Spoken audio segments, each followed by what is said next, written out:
Hello, good evening, everyone.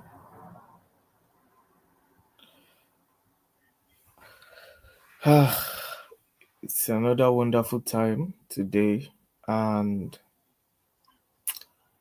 I hope we'll be able to learn a number of things this session.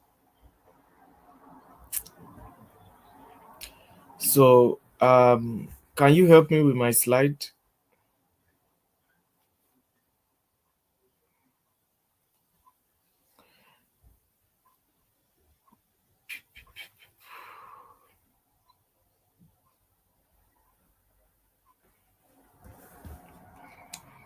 All right, just give me a minute.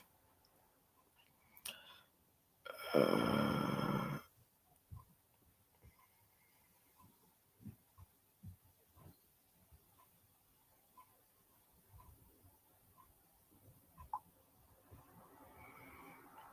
all right, all right, all right.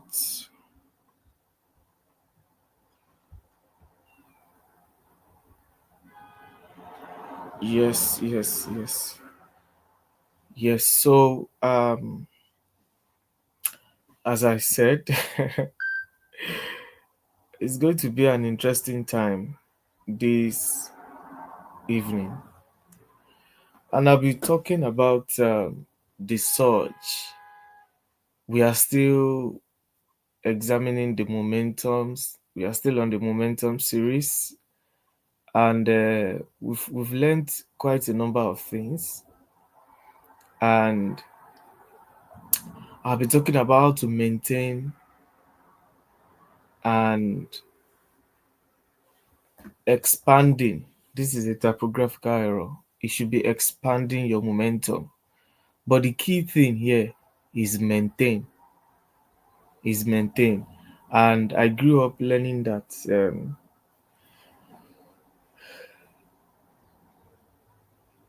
the tricky part of success is not getting there. I know that success is a journey, but there is a point where at least you get there.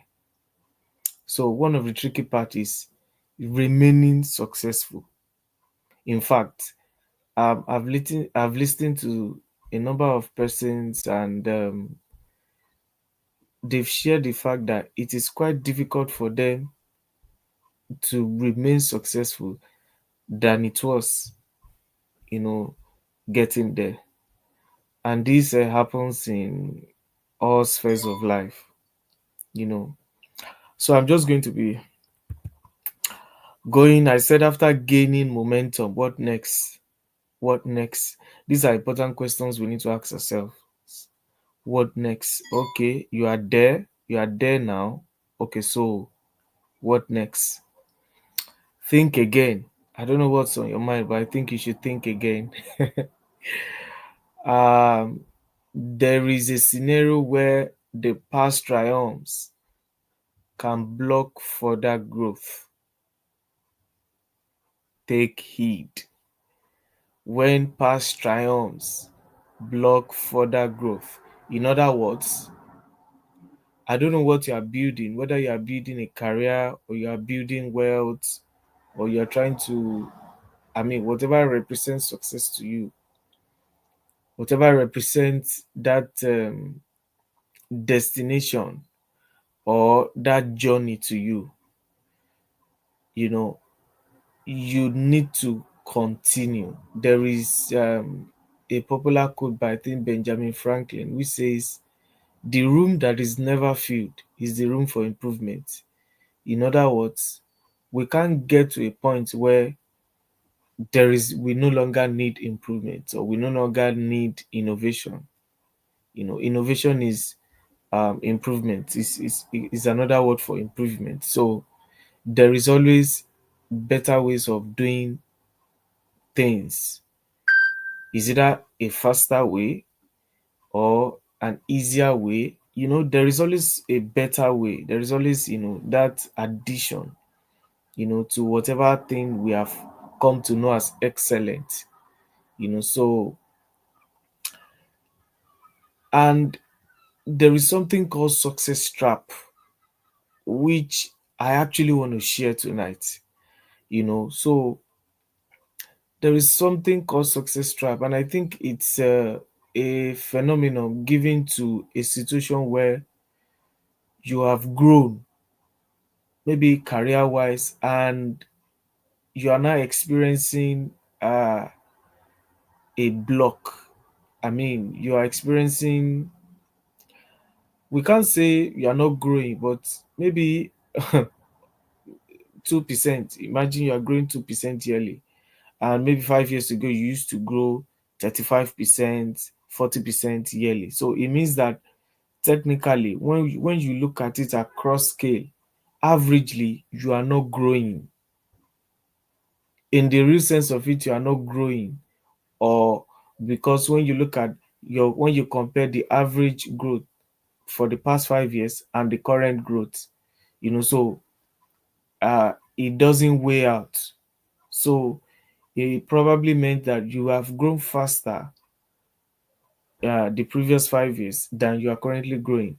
And that can be due to the success trap. I call it success trap. I believe it's a success trap, you know, and I've read enough materials about this phenomenon, or this idea called success trap. And this is reasons why momentums stall. This is the reason why success drowns. This is the reason why people, how do we put it now? They say people blow and they blow. You understand? So this is the reason why some people come to limelight. In the next 2 3 years, you no longer hear about them. I'm not talking about pride, I'm not talking about character flaws, because I understand that they say there is a popular saying in the business sector that talent can take you higher, but character keeps you there. But let's just bring that same idea into success. So you can actually get to that position, you can get to that phase in your life, that economic status, that career status, whatever it is that you are working on, and going higher can become extremely difficult, because it becomes more difficult to sustain the momentum. It's like, you know singing the best song.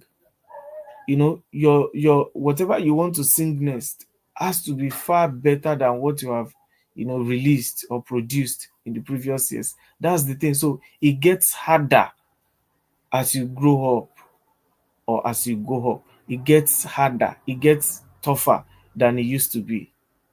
So that's the thing. So when past triumphs block further growth, take heed. And these are some of the things you need to take heed of. There is what we call the paradox of success. And I know that this might sound counterintuitive, but it's a real phenomenon, like I explained earlier. It's called the success traps. But here is the twist. Sometimes your last big win can actually become the biggest obstacle to your next win. This is reality. And today, this evening, we are going to unpack how some of these past triumphs can create blind spots, and what you can do to avoid them. Because if we say success is a journey, it means you need to keep moving. And what I'm addressing here is some of the things that can actually stop you from moving, or that can stall you from moving. Uh, you know, if I don't want to go into the difference between stop and stall, but there are also things that can slow you from moving faster.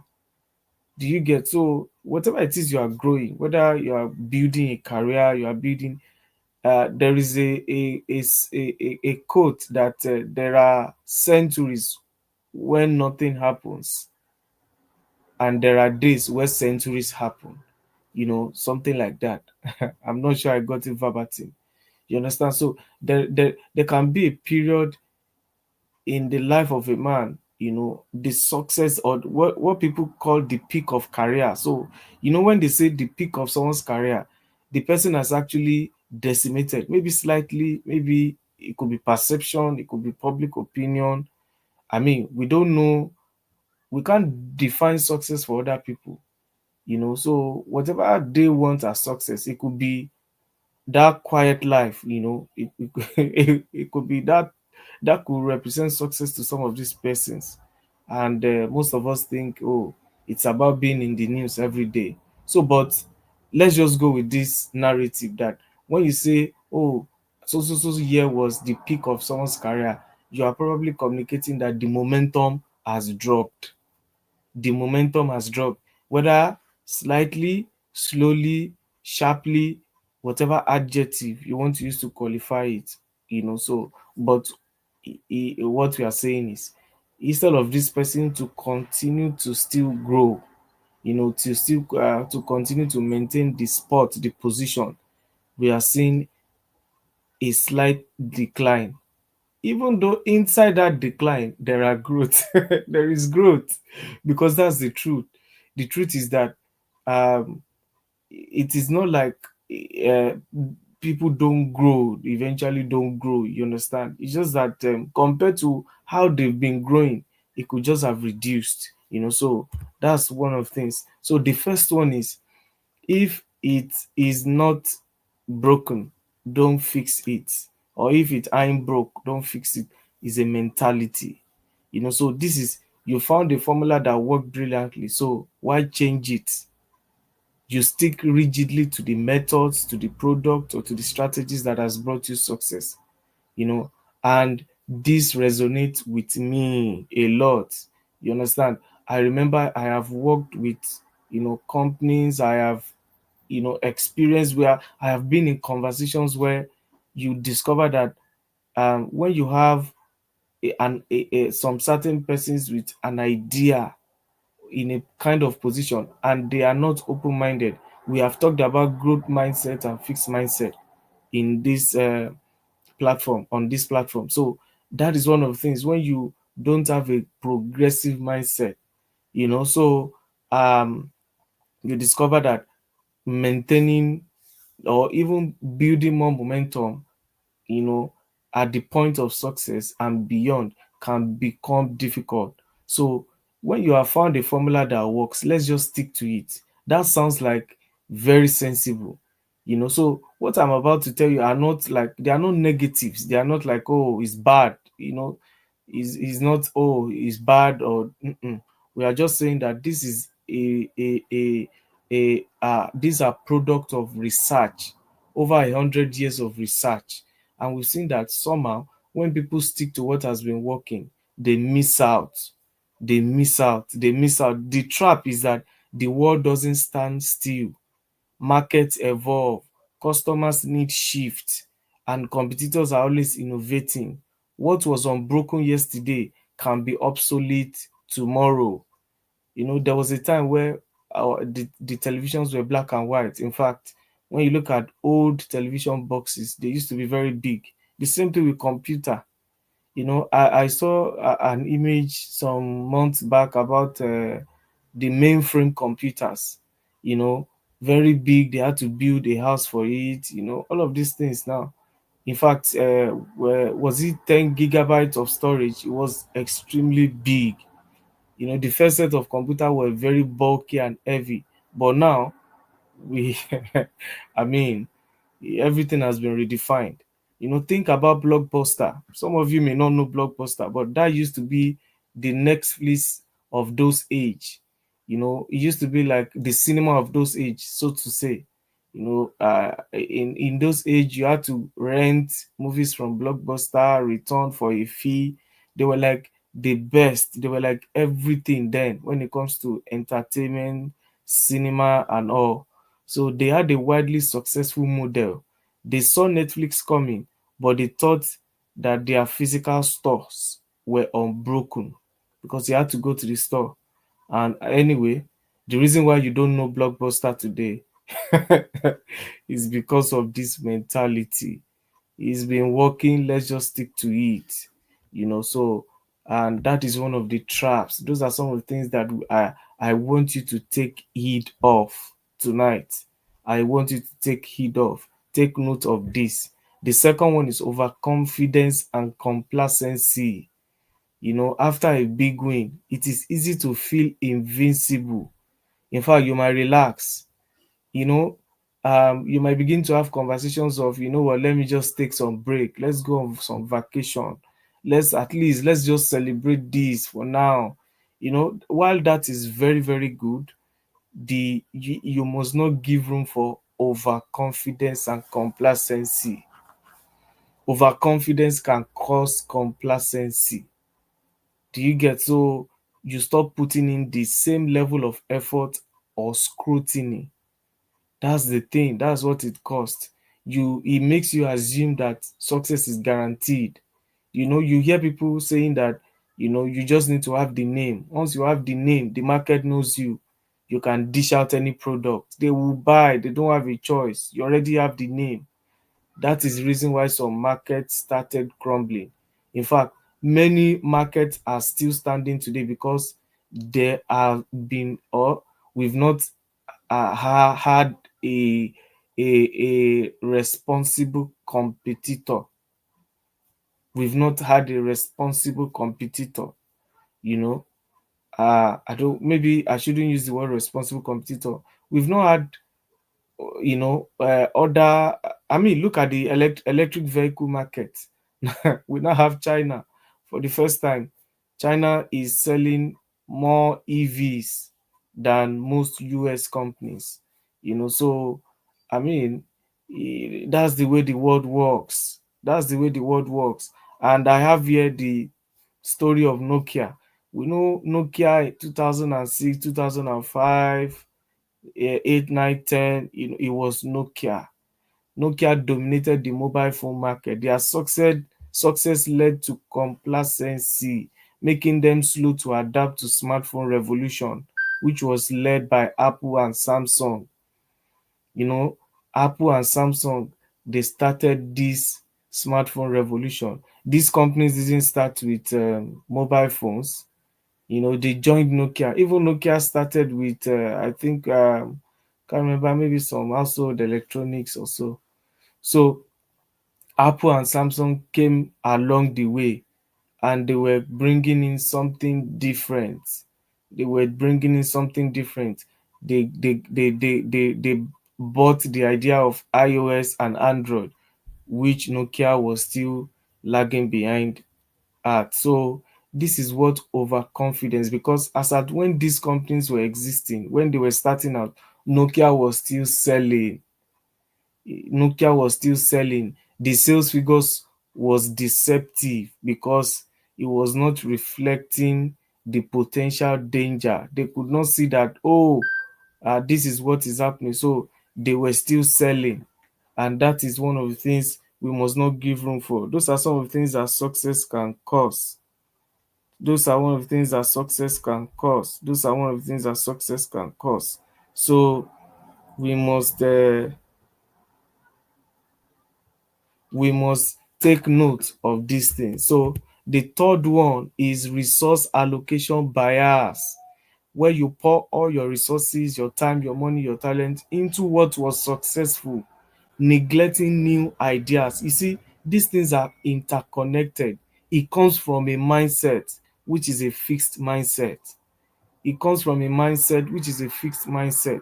And you see, I am one of those that supports that whatever training the CEO is taking, all line managers should also take, because most of these line managers, operation managers, business development managers are strategic change makers in a company. The responsibility of vision of leading the company now, it should change from the CEOs or the boards, or directors, managing partners, responsibility. You should involve the managers, those who interface with the management and the customer. In fact, the managers they interface with the staffs, they interface with the customers, and they interface with the management, the board. They are like this the center, they are the center of affairs. I believe they should be included, in pioneering a new direction, not just for feedbacks. That is what we mostly, the responsibility we mostly give our managers, our line managers, operation managers, yeah, whatever industry you are, is feedback. You implement a strategy, you ask them to observe and give you feedback. No, give them the responsibility of even leading and pioneering a strategy, because they also have eyes. They have eyes. They can see what the top management cannot see. They can see what the top management cannot see. So that's another thing. When you pour your resources, your time, money, talent into what was successful, neglecting new ideas or emerging opportunities that does not fit the winning mold, it does not look like the world is ready for this. It will never look like it. The world never told anybody that they wanted electric vehicles, but someone started it. As we are seated here, some certain persons are already planning what the world will look like in 2050, in 2060. Nobody has given them the responsibility. We didn't give them the record. I mean, there was no gathering where we said, oh, certain persons should think ahead for us. No, people just started thinking. What was looking like, or what was looking unpopular, is now becoming popular. What was popular is becoming unpopular. So this neglecting, I mean, that's the trap. The trap is that you are overly invested in legacy products or services. Even as their growth slows, you might miss the next big thing because you are too busy feeding the old one. Think of companies that cling to their highly profitable landline business for too long, missing the early mobile phone boom, or newspaper that did not invest enough in digital content. Imagine newspapers now that they have no digital infrastructure. They have not improved their business model to create value through digital channels. They will be left out. They will, no matter how big they are in a country, even with government patronage, eventually they will crumble. That's the thing. Resource allocation bias. This is another trap. You can cascade this into your personal life, into your personal journey, and think of, where are you investing most of your effort, and where should you now start? What new skills, what new ideas do you need to embrace? What new field do you need to go into? Do you need to, you need to make that decision to allocate your both your personal finances, your energy, whatever looks like a resource, your time, your networks, attention, whatever it is. You must look for emerging opportunities, even though they do not look like what they will be. They do not look like the next big thing in the next 2 to 3 years, because eventually, unfortunately, they might just be the perfect investment in 5 years. I mean, look at those that bought Bitcoin when you could the value of a Bitcoin was the selling price of, was it pizza or something, pizza burger. So I mean, one Bitcoin now is a lot of money, in US dollars. So that's the thing. People that invested 20 years ago, maybe 10 years ago, are now cashing out. They are now laughing now. Eh? Like our real estate people will say, they say the best time to buy land or build a house was 20 years ago. The next best time is now. That's the way it is. The next one is loss of beginner's mindset or learning agility. Success can make you believe that you have all the answers. You become less open to new ideas. You are unwilling to learn from failures because you are actually successful anyway, and you are more rigid in your thinking. The same way, whatever brought you success is what will keep you. The same hard work, the same, talent, the same, you know, effort you have put into becoming successful. It is the same effort that will keep you successful. The problem is that people become successful and they change, they completely change. They are no longer hardworking, diligent. They are no longer, resilient as they were before they became successful.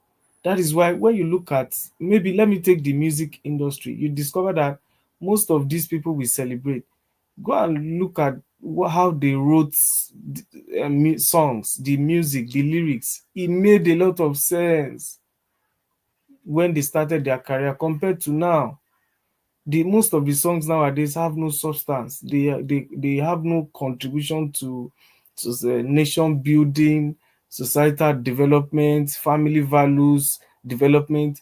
They are just, they are just there, so because they are just there. Unlike before, when they started their career, they were thinking, okay, how can I connect with people? How can I share in their pain? How can I, maybe people had good songs, they had good lyrics.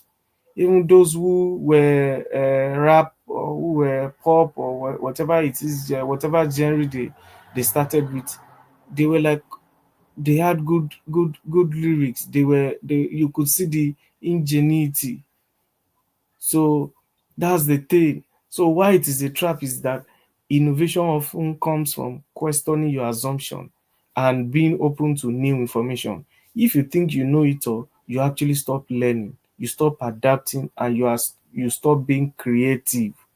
You stop being creative.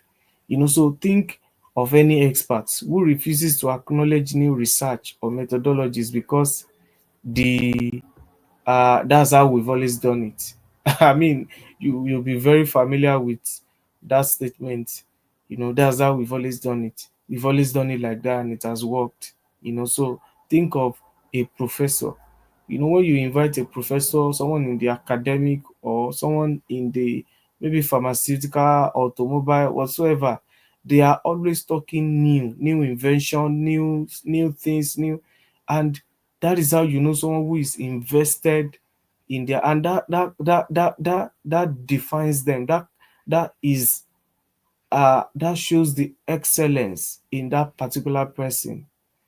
So because people expect newness, freshness, so that and it shows progressiveness. Newness of ideas shows progressiveness. So this loss of beginner's mindset, this beginner's tenacity, the strength you put in as a beginner, the long hours of study, you should not stop it when you become successful. So another one is the golden handcuffs of legacy.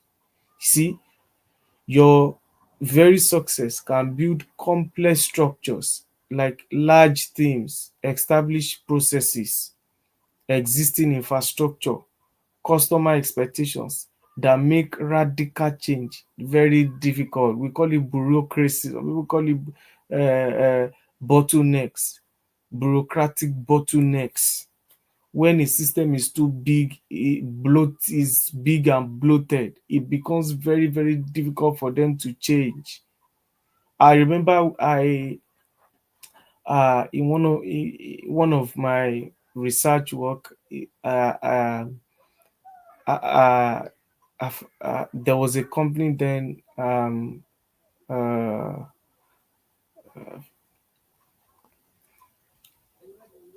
I don't know why. I just cannot remember the name of the company now. So, but they were to adopt an ERP system. That's enterprise resource planning system. It's like a software to make sure that their processes are, digitalized, and also the problem was that the one of the challenges was that the top management, like the ogas, the leaders, the business, the team leaders and all, they found it very, very difficult to adapt. They were used to the pen and paper, they were used to a kind of a way of doing things. It was very, very, very difficult for them. And because it was difficult for them to really implement the board, regional leaders, directors, the top executives, they've already implemented a strategy. They've even agreed that they were going to introduce the software in a phased or in phases, let me put it there, or phased models. So but the problem was adoption, not even by the regular everyday staff who is ready to learn, ready to, but the adoption by the managers, the captain of tens or leaders of 10, leaders of 15, leaders of 20. It was one of the reasons why the implementation failed. So while small startups can pivot on a dime, a large successful organization can find itself rapidly they can find itself trapped in its own size and complexity. The cost, both the financial, operational cost, reputational cost of changing costs can seem too high. Some companies cannot just think of changing their process. There is so much fear, there is palpitation, there is, uncertainty. They are because they are not sure. And it's not a very good place because truthfully, it's not a very good place for a big company to be uncertain about the outcome of whatever change they are bringing. They have to communicate to shareholders, to a whole lot of people. Explanation has to be made. You understand? So I think that's one of the reasons why it's quite difficult for them because even for a simple approval to be gotten, you have to pass papers across the chain and along, across and along. However, whether horizontally or vertically, many people have to sign before something, as simple as a refund, for example, in some companies is a big deal. A refund is a big deal. One, the sales people have to sign, marketing has to sign, this one has to sign before a refund can be made. It makes the process bloated. So large banks, for example, they struggle to innovate quickly when you compare them to fintech startups due to their massive entrenched IT systems and regulatory burdens. It's difficult for some banks too. Then there is hubris and isolation. See, when you are at the top, it's easy to start believing your own hype. You might ignore external feedback. You may dismiss criticism or surround yourself with yes men, psychophants. It is a trap. This is very obvious to us. This leads to a dangerous detachment from reality. You just see some companies, they'll be doing something completely different from what the market demands. The problem is that they are experiencing this hubris and isolation. So you as a person, and I'm saying this so that we can cascade it down. As a person, you can lose touch with your customers, your market, and even your own team's ground level instinct and insight. Critical signals can get missed at this point. It might be difficult to know when to quit, when to exit the market, when to go into like these things happen when you are at the top. You believe your truth, you believe your lies, external feedback, especially when criticism and feedback are coming from people who are less successful as you are. So leaders who become so powerful, they stifle dissent, leading to disastrous decision because no one is interested in challenging them. That's the thing. We used to say on this platform that don't get to a point where it will be difficult for you to receive constructive criticism. Once you get to a point where people can no longer tell you are wrong, it means that you are in for disaster. You are already in for is a ground recipe for disaster where you can't have your friends. In fact, there is not supposed to be one. People say, oh, at least have one person. You are supposed to have a number of persons that can actually walk up to you and say, you know what, I think this thing you are doing, you need to change it. You need to be able to hear people out and take what you need to take, and the ones that you may not need to take, you should be able to also differentiate that. You should be able to identify that. So and how to avoid these traps. So just to recap some of the things I've shared earlier, is to embrace continuous learning and adaptation. Always be curious, read, listen, experiment. The moment you stop learning, you start falling behind. And you see the difference between the fortunes of some companies and the other it could just be as simple as the exposure of the maybe the CEO. And I'm not talking about overall worldview or general exposure. I'm talking about educational investments. Most people, once they get to a certain level in their career or in business they no longer invest in themselves.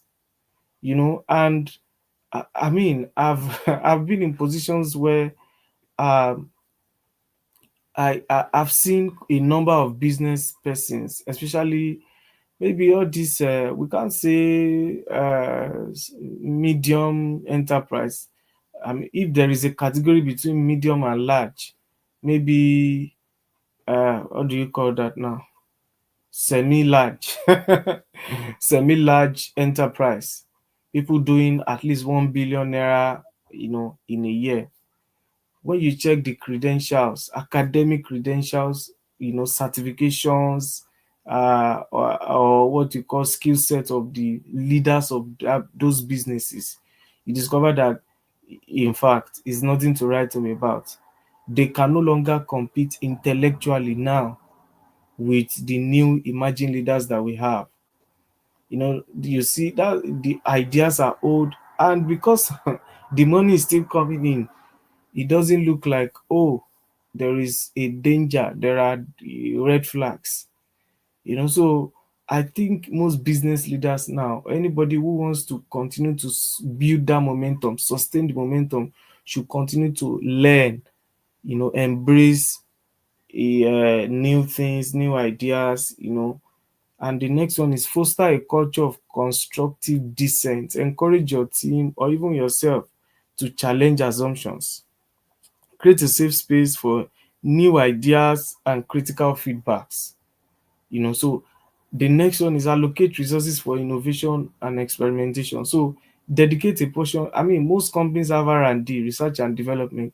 Is a fragment of their profit, goes into R&D, and that is where they try out new things. It may work, it may not work. It may work. As a pharmacist, I know how much of effort goes into the discovery or even a design of a drug or formulation. It takes years. There are many clinical trials. There is phase one, phase two. There are a lot of, from the boardroom back to the lab, from the lab back to the boardroom, the whole back and forth, which and millions or billions of money is being spent. So that is also an investment because you must allocate resources for innovation and experimentation. That shows progressiveness. That shows a company that is fit for future, fit for the tomorrow that everyone is looking up to. The next one is stay obsessively customer centric. So this I tailored this for businesses and for young entrepreneurs, people who are change makers. So but cascade this down as well. So your customers' needs are always evolving. Don't just listen to what they say, observe what they do. Stay obsessively custom. If you want to cascade this down, you are your customers. I mean, or your dreams are your customers. So look at your dream, that future you want. What is it demanding? What will it demand from you? Stay obsessively customer centric. Stay obsessively devoted to your future, to your dream, to your career, to your finances. And regularly question assumptions. Ask yourself questions. Why am I doing things this way? Is this the best approach? Is this all I can do? What if I try something completely different? What if I follow a different approach? And lastly, celebrate success, but look forward. So I celebrate success, then look forward, because it's important to celebrate your wins.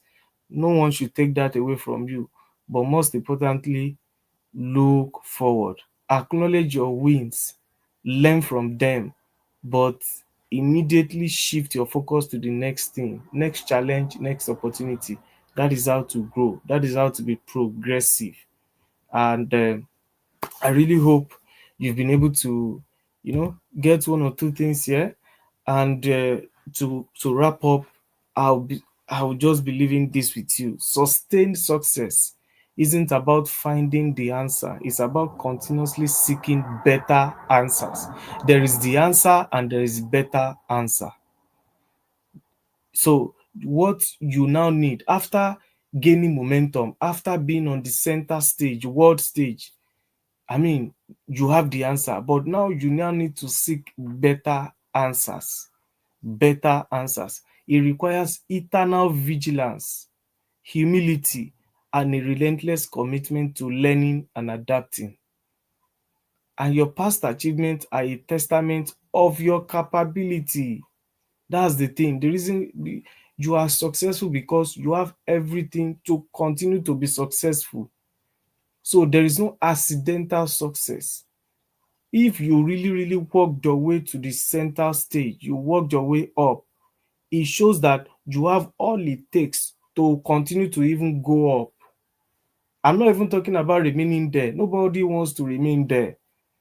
Success, the beauty of success is that as a journey is that you have to continue to move. So you don't want to get to the promised land and sit down. You need to do something. Continue to move. Continue to move. There is good, there is better, and there is best, and there is even very best.